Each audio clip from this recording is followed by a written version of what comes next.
disposición de la doctora Claudia Susana Marconi. La doctora es secretaria en la Secretaría de Competencia Originaria del Ministerio Público Fiscal y es especialista en Derecho Administrativo de la Universidad Nacional del Comahue y es abogada recibida en la Universidad Nacional de La Plata. Va a exponer sobre el rol del Ministerio Público Fiscal en el proceso administrativo. Doctora. Buenos días para todos y todas. Gracias, Romina. Gracias también al doctor Pablo Gutiérrez porque nos llamó y dijo el Ministerio Público Fiscal tiene que estar presente en las jornadas de Derecho Administrativo de la puesta en funcionamiento del fuero. Celebro la puesta en funcionamiento del fuero. Agradezco también al doctor Eduardo Sepúlveda que se comunicó con nosotros y por su intermedio al Consejo de la Magistratura y al Colegio de Abogados, y al doctor Jerez que sin condicionamientos nos permite representar en estas jornadas al Ministerio Público Fiscal. Bueno, voy a exponer sobre el rol del Ministerio Público Fiscal en el proceso administrativo.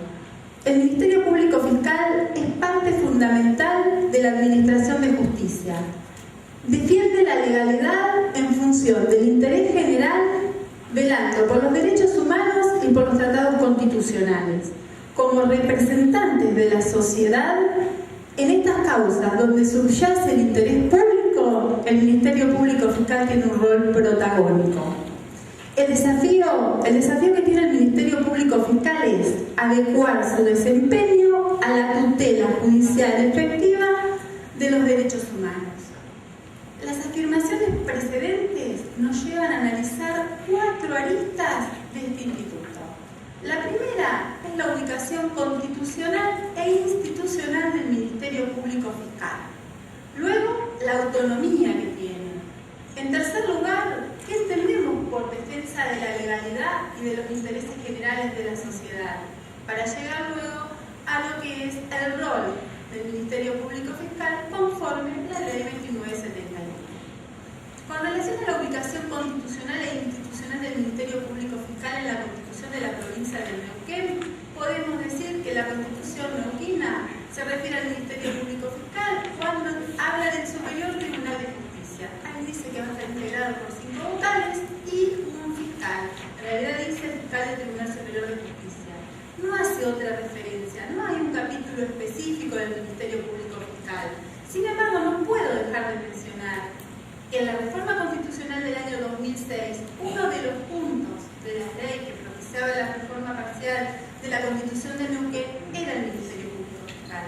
La misma ley decía que había que dotarlo de autonomía y autarquía financiera. Y también hablaba de las fiscalías administrativas. Sin embargo, no fue un tema público, de agenda pública, porque no se reformó en la Constitución y siguió así. Tiene que ver tal vez con la historia de nuestro país. Para hablar de la historia de nuestro país, en el Ministerio Público Fiscal yo hablo de 7 pasos fundamentales.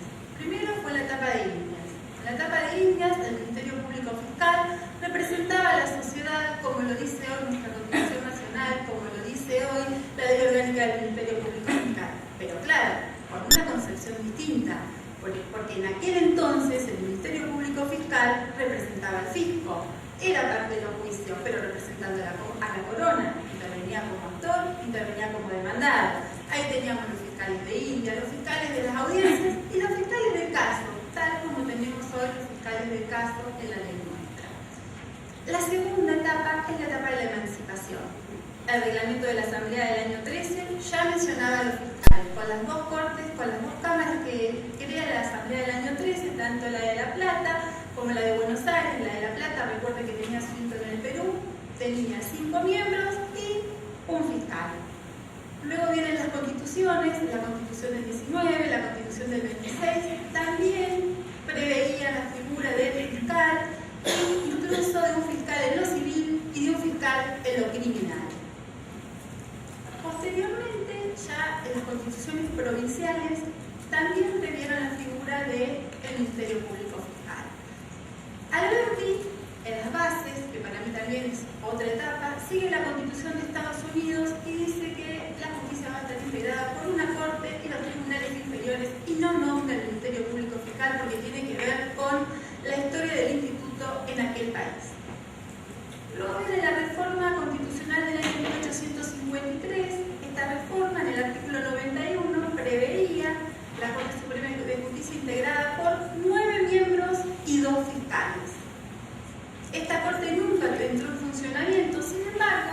el doctor Urquiza llegó a designar al primer fiscal del país, que acá lo voy a mencionar porque es el primer autor de un libro de derecho administrativo.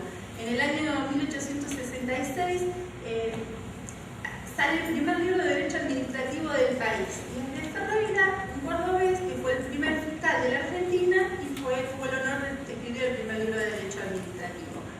En el año 1860, cuando Buenos Aires se integra a la Confederación, se reforma la Constitución y en este caso volvemos a las bases de Alberti, más allá que Buenos Aires propiciaba una corte integrada por 4 vocales y un fiscal, pero en la Constitución de 1860 hasta 1994 no se menciona el Ministerio Público Fiscal. Sin embargo, esta etapa es muy rica. Ya en el año 1862, la Ley 27 establece la conformación de la Corte Suprema de Justicia con 5 miembros, 5 vocales y un fiscal. El tema es que en 1896 una ley le da la intervención en juicio en representación del Estado. Entonces, acá empieza la disyuntiva. Institucionalmente, el Ministerio Público Fiscal, ¿dónde está ubicado? ¿Está ubicado en el Poder Judicial o está ubicado en el Poder Ejecutivo? ¿Y esta qué connotaciones tiene? Sí, tiene connotaciones de autonomía. Con relación a la autonomía, ¿y por qué tiene connotaciones con relación a la autonomía? Sí, porque representa a la sociedad, los intereses generales, entre lo que está la persecución de la política criminal, que es muy importante para todos los países. En la etapa que va hasta la reforma constitucional del año 1994, el Ministerio Público Fiscal estuvo ligado al presidente de la Nación. Etapa que se vio acrecentada incluso en los fallos de la Corte. Se puede buscar en la Corte fallos 210, 925, donde la Corte expresamente lo ve ligado al Poder Ejecutivo. Etapa que se acrecenta el ligamiento al Poder Ejecutivo cuando la presidencia del doctor Menem, en este caso incluso ya era designado el Procurador General sin el acuerdo del Senado, además de depender del Poder Ejecutivo. Esto llega a lo que fue el Pacto de Olivos y después a la reforma de la Constitución del año 1994. Ya la ley que propiciaba la reforma de la Constitución del año 1994 lo pone como organismo extrapoder. Dice, tiene que ser un órgano extrapoder. Hay autores que dicen es el cuarto órgano de poder, otros dicen es un órgano extrapoder. Todos conocen lo que fue la Convención Constituyente del año 1994 con relación al Ministerio Público Fiscal, las diferentes posturas de los convencionales no se ponían de acuerdo, cuestión que cuando ya nadie lo pensaba, sale la reforma de la Constitución, independencia de los poderes del Estado, extrapoder y autonomía funcional y autarquía financiera. En Neuquén no pasó lo mismo en el año 2006, la Constitución no se reformó. Igual, desde la doctrina se critica la reforma del artículo 120. Algunos autores dicen el 120 es más lo que no dice que lo que dice. Tendría que haber fijado a qué se refiere con la independencia del Ministerio Público Fiscal. Otros autores constitucionalistas dicen no, está bien que sea así, porque si el Ministerio Público Fiscal representa a la sociedad con relación a la legalidad y a los intereses generales de la sociedad, está ejerciendo política. Y si está ejerciendo política pública de persecución penal o política pública de algún derecho fundamental, lo cierto es que el pueblo lo tiene que elegir, tiene que tener una representación electiva. Otros dicen no, tanto como representación electiva del pueblo no, pero sí las legislaturas tienen que tener una periodicidad en su función. Es todo un tema de debate en la doctrina constitucionalista sobre el Ministerio Público Fiscal. Ahora voy a hablar de la autonomía del Ministerio Público Fiscal. La autonomía del Ministerio Público Fiscal la tiene plasmada la Constitución del año 1994. Los procuradores de todo el país se reunieron en el año 2000 en Potrero de Funes y entonces ahí todos postularon que el Ministerio Público Fiscal tenía que ser autónomo, independientemente de la ubicación institucional que tuviera como órgano extrapoder o dentro del Poder Judicial. También autonomía dentro del Poder Judicial, porque que estén en el Poder Judicial, como dice Quiroga Lavie, que fue constitucionalista en el año 1994, no significa que el Ministerio Público Fiscal dependa en su actuación del Poder Judicial. Lo que significa es que actúa en el ámbito del Poder Judicial, pero no significa que cuando el Ministerio Público Fiscal se rige por sus propias instrucciones generales o por sus propias resoluciones generales tengan que ser aprobadas por el Superior Tribunal de Justicia, porque si no de nada, o la Corte de la provincia que sea, porque si no de nada serviría la autonomía del Ministerio Público Fiscal. Autonomía significa que se puede dar sus propias leyes, dicen quienes la ven desde un concepto jurídico-político.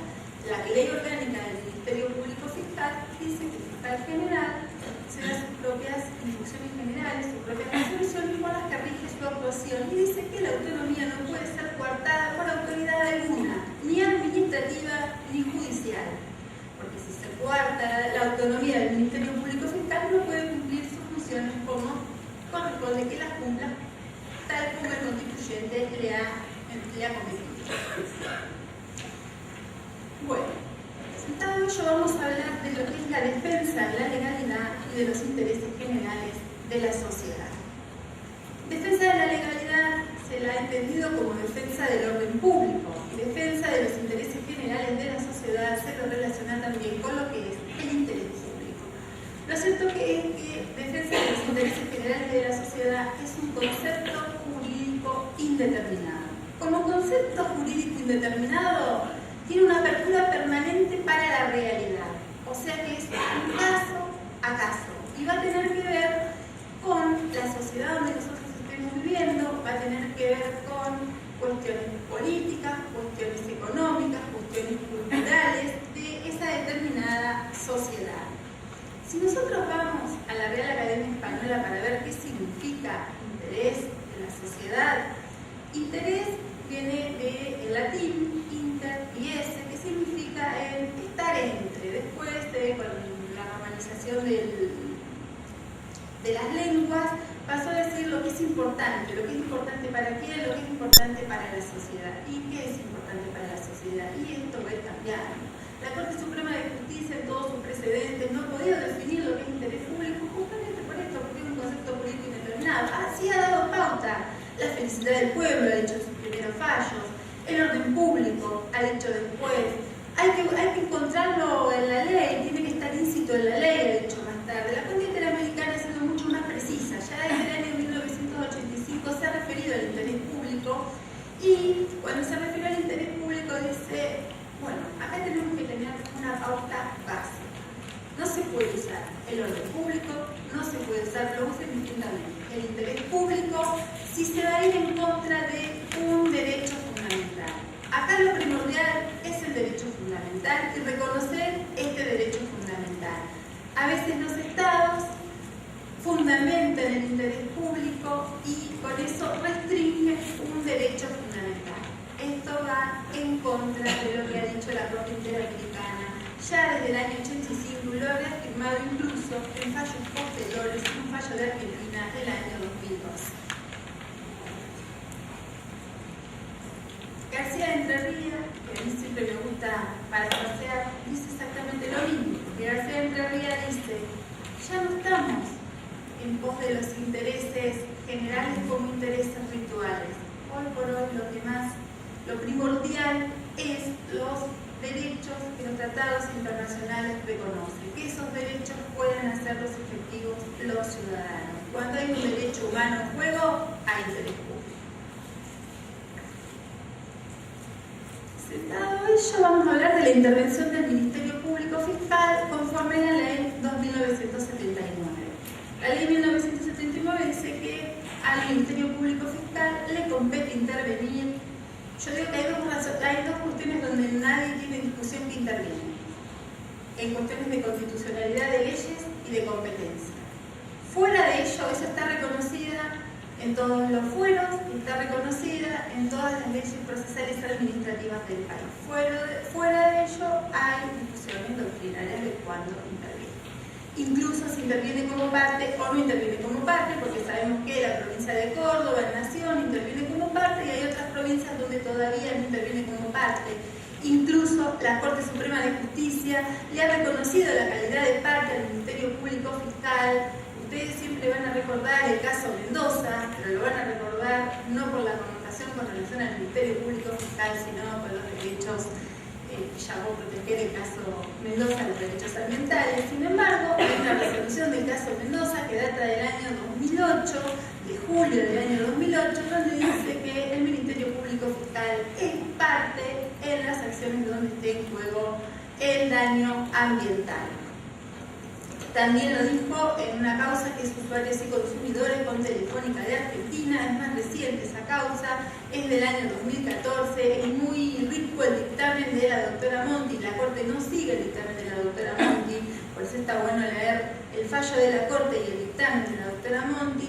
La doctora Monti pedía la nulidad de la causa porque no había intervenido el Ministerio Público Fiscal. La Corte hace lugar al recurso, no nulifica la causa, sin embargo dice que el Ministerio Público Fiscal tiene que intervenir conforme la ley orgánica del Ministerio Público Fiscal y conforme lo establece expresamente la Ley de Defensa del Consumidor.